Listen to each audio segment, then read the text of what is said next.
Lalu bagaimana kondisi di Sukabumi pasca banjir bandang? Lalu seperti apa penanganan terhadap warga yang terdampak?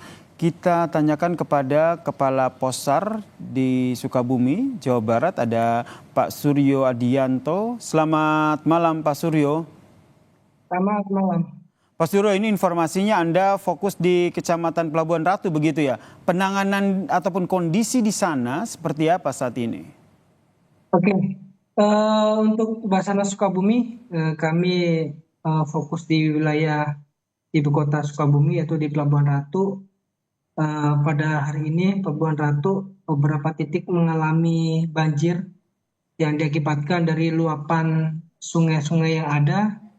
Dan hari ini tim SAR gabungan diantaranya dari Basarnas, dari Polres, TNI dan unsur yang lain berhasil mengevakuasi kurang lebih dari 30 masyarakat atau korban yang terjebak di rumah ketika Hmm, air atau luapan sungai di wilayah Kecamatan Pelabuhan Ratu.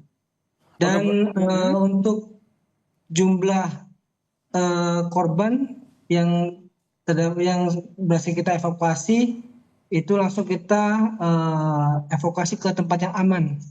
Oke, Di ini korban antaranya, selamat ya, ya, korban pengungsi. Kemudian informasinya, apa betul ada korban tewas, korban jiwa akibat bencana banjir ini? untuk korban jiwa yang kita dapat informasi dari BPBD terdapat 2 korban jiwa dan 1 masih dalam pencarian. Demikian. Di lokasi mana? Untuk lokasinya ada di Geger Bitung Mm-mm. yang masih tertimbun oleh longsoran. Eh, Kemudian ada satu lagi warga yang masih dinyatakan hilang. Ini proses pencarian akan seperti apa? Proses pencarian untuk 1 warga yang masih dinyatakan hilang, kita bersama tim SAR gabungan melakukan pencarian dengan menggunakan alat-alat. Mm-mm. Di antaranya nanti besok akan diturunkan alat berat untuk melakukan proses pencarian di longsor yang terjadi di Geger Bitung. Demikian. Saya konfirmasi lagi, berarti dampak dari bencana banjir ini ada 2 orang yang dinyatakan meninggal dunia dan 1 masih dinyatakan hilang. Begitu? Ya, untuk informasi untuk korban meninggal dan korban hilang seperti yang disampaikan tadi. Kemudian untuk kondisi saat ini seperti apa di lokasi yang memang terdampak banjir? Untuk saat ini untuk wilayah Pelabuhan Ratu khususnya debit air sudah mulai turun Mm-mm. karena cuaca juga di sini sudah eh, berangsur membaik untuk cuacanya, tidak terjadi hujan kembali sehingga debit air di sungai-sungai yang ada di wilayah Pelabuhan Ratu sudah surut ya, sehingga Mm-mm. masyarakat sudah bisa kembali ke rumah masing-masing. Oke, sudah kembali ke rumah masing-masing. Kemudian kalau kita lihat ini kan tadi ada dampak kerusakan ya, sejumlah mobil begitu yang terseret gitu. Penanganannya kan seperti apa? Untuk mobil dan rumah yang terdampak Mm-mm. saat ini kami beserta BPBD Kabupaten Sukabumi masih melaksanakan pendataan terkait dengan eh, rumah yang terdampak dan mobil-mobil yang terdampak dalam banjir pada saat ini. Jadi kita masih melakukan pendataan untuk Mm-mm. terkait dengan jumlah korban rumah dan kendaraan. Demikian. Kemudian tahapan evakuasi selanjutnya rencananya akan seperti apa? Tahapan untuk evakuasi selanjutnya kita akan menggunakan perahu karet untuk Mm-mm. menjangkau korban-korban atau masyarakat yang masih berada di rumah. Jadi kita akan menggunakan perahu karet untuk melewati sungai-sungai yang saat ini masih kondisinya tinggi untuk debit airnya.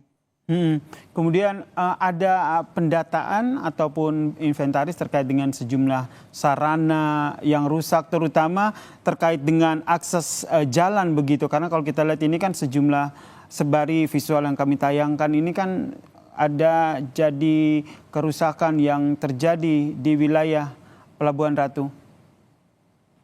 Ya, untuk pendataan juga masih untuk fasilitas-fasilitas yang ada, kita masih terus melakukan pendataan karena memang kejadian banjir ini berada di beberapa titik dan longsor-longsoran juga masih terjadi hingga malam ini, sehingga kami dari Basarnas dan unsur dari pemerintah daerah masih terus melakukan proses pendataan terkait dengan fasilitas apa saja yang terdampak dan terkait dengan jumlah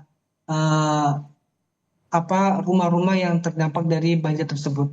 Untuk warga yang dievakuasi sudah ada lokasi atau pengungsian yang aman begitu, termasuk kebutuhan saat mereka mengungsi. Oke, untuk informasi yang kami terima terkait dengan posko pengungsian sudah didirikan di wilayah-wilayah yang aman. Terus terkait dengan bantuan juga informasi yang kami terima sudah mulai berdatangan, diantaranya dari warga sekitar yang berada di situ dan dari pemerintah daerah. Demikian. Kalau dari pantauan Anda saat melakukan evakuasi begitu, masih ada tidak, masih ada lansia ataupun anak-anak ataupun warga yang masih terjebak dan enggan untuk dievakuasi? Untuk beberapa masyarakat yang masih bertahan di rumahnya masih ada.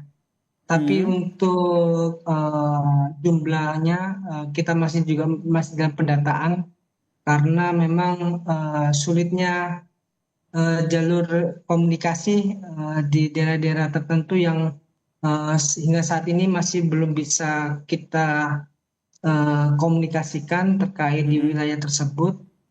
Tapi untuk wilayah di Pelabuhan Ratu, untuk semua masyarakat yang ada di wilayah Pelabuhan Ratu sudah kita evakuasi ke tempat yang aman. Demikian.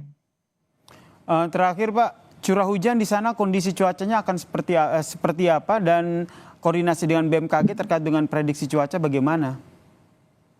Oke, untuk curah hujan hingga sampai saat ini malam ini di wilayah Pelabuhan Ratu khususnya masih terjadi hujan dengan intensitas ringan, dan kami juga terus komunikasi dengan BMKG terkait dengan hujan di hari berikutnya. Jadi kita masih terus berkomunikasi. Jika memang informasi-informasi itu sudah masuk ke kita, nanti kita akan juga bantu untuk menginfokan kepada masyarakat yang ada di sekitaran sungai di wilayah Pelabuhan Ratu Sukabumi. Baik, terima kasih Pak Suryo Adianto. Sehat selalu buat Anda dan juga tim SAR yang masih terus bekerja esok hari, dan semoga pengungsi di sana juga dalam kondisi sehat. Terima kasih Suryo Adianto, Kepala Pos SAR dari Sukabumi, Jawa Barat.